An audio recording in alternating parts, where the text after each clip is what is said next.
ಹೋರಾಟ ಮಾಡ್ಲಿಕ್ಕೆ ಬೇಡ ಅನ್ನೋದಲ್ಲ, ಆದರೆ ಸ್ವತಂತ್ರ ದಿನಾಚರಣೆ ಸಂದರ್ಭದಲ್ಲಿ ಬಂದು ಗಾಂಧಿ ಪ್ರತಿಮೆಯಲ್ಲಿ ಮಾಡೋದಲ್ಲ. ಬೇರೆ ದಿವಸ ನೀವು ಪರ್ಮಿಷನ್ ತೊಗೊಳ್ಳಿ, ನೀವು ಹೋರಾಟ ಮಾಡಿ, ಬೇಡ ಅನ್ನೋದಲ್ಲ. ಉರುಳುಗಲ್ಲಿದ್ದು ಸುಲಭ ಆಗಿಲ್ಲ, ಅದು ಫಾರೆಸ್ಟ್ ಕ್ಲಿಯರೆನ್ಸ್ ತಗೊಂಡೇ ಬರಬೇಕು. ಅಷ್ಟರೊಳಗೆ ಮಾಡೋಕ್ಕೆ ಬರೋದಲ್ಲ. ಅದಕ್ಕೆ ಈಗಾಗಲೇ ರಾಜ್ಯ ಸರ್ಕಾರದಲ್ಲಿ ನಾವು ಸುಮಾರು 5.5 ಕೋಟಿ ಕೊಡ್ಲಿಕ್ಕೆ ನಾವು ತಯಾರಿದ್ದೀವಿ ಈಗ. ಅದಕ್ಕೆ ಆದರೆ ಅದು ಹಾಕ್ಲಿಕ್ಕೆ ಬರೋದಿಲ್ಲ. ಅದರಿಂದ ಈಗ ಕ್ಲಿಯರೆನ್ಸಿಗೆ ನಾವು ಡೆಲ್ಲಿವರೆಗೆ ಕಳಿಸಿದ್ದೀವಿ. ಅದಾದ ನಂತರ ಕ್ಲಿಯರೆನ್ಸ್ ಆದಮೇಲೆ ಏನು ಬೇಕಾದ್ರೂ ಮಾಡೋಕ್ಕೆ ಅವಕಾಶ ಇದೆ. ಅಲ್ಲಿವರೆಗೆ ಕಳ್ಕೊಳ್ಬೇಕು.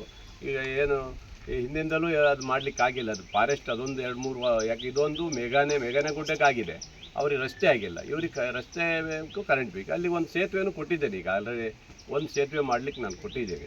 ಹಾಗೆ ಮುಂದುವರೆದ ಭಾಗವಾಗಿ ಅವ್ರಿಗೆ ಏನು ಮಾಡಬೇಕು, ಉರುಳುಗಲ್ಲಿ ಮಾಡಲಿಕ್ಕೆ ಅವಕಾಶ ಇದೆ. ಅದನ್ನು ಇವರು ಬೇರೆ ಥರದ ರೈತ ಸಂಘದವರು ಅದನ್ನು ಈಗ ಬಂದುಬಿಟ್ಟು ಸ್ವತಂತ್ರ ಬಂದಿಲ್ಲ ಅನ್ನೋದು ಹೇಳೋದಿದೆಯಲ್ಲ, ಅದು ಸರಿ ಇಲ್ಲ. ಅದ್ರ ಬಗ್ಗೆ ನಾನು ಬೇಜಾರಾಗಿದ್ಬಿಟ್ರೆ, ಇವತ್ತು ಹೋರಾಟ ಯಾವಾಗ ಮಾಡಬೇಕು ಅವಾಗ ಮಾಡಿ. ನೀವು ಇವತ್ತು ಸಂಭ್ರಮ ಆಚರಣೆ ಮಾಡೋ ನೀವೇನು ಸ್ವತಂತ್ರ ದಿನ ಅಂತ ಹೋರಾಟ ಮಾಡ್ತೀರಿ, ಬೇರೆ ದಿವಸ ಮಾಡಿ, ನಿಮಗೇನು ಬೇಡ ಅಂತಾರೆ. ನಿಮಗೆ ಇವೆಲ್ಲ ಏನಂದರೆ ಅವರು ತಮ್ಮ ರೈತ ಸಂಘದ ಇದರಲ್ಲಿ ಅವ್ರಿಗೆ ಏನಂದರೆ ಪ್ರಚಲಿತಕ್ಕೆ ಬರಬೇಕು, ತಾನು ಗುರುತಿಸ್ಬೇಕನ್ನೋ ರೀತಿಗೆ ಇವೆಲ್ಲ ಮಾಡ್ತಾಯಿದ್ದಾರೆ. ಅವೆಲ್ಲ ಬಿಡಬೇಕು. ಅವೆಲ್ಲ ಏನಾರು ಇದ್ದರೆ ನಮ್ಮ ಗಮನಕ್ಕೆ ತರಬೇಕಷ್ಟೆ.